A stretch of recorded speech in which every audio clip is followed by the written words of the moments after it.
At yun nga po mga maminsan, no? Good morning sa ating lahat kasi time check natin ay 12:30 na ng January 6 morning. Hating gabi. Duty nga tayo ulit ngayon sa hotel. Then proceed tayo sa ating day 6 sa workout natin. Kaya let's go.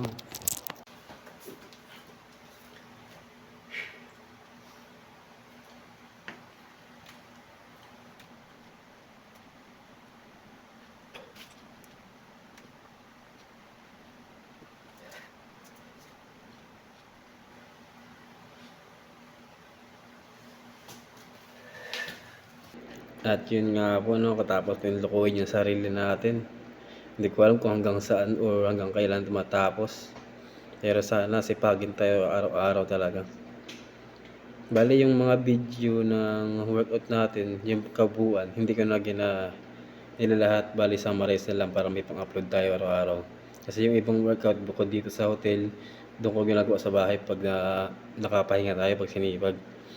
Kaya tingnan yung every week kung may progress ba kasi day 6 na rin ngayon eh. Sa day 7 try natin mag-video ng comparison ng day 1 tapos day 7. Kung meron. Pero tuloy-tuloy na natin kaya ito.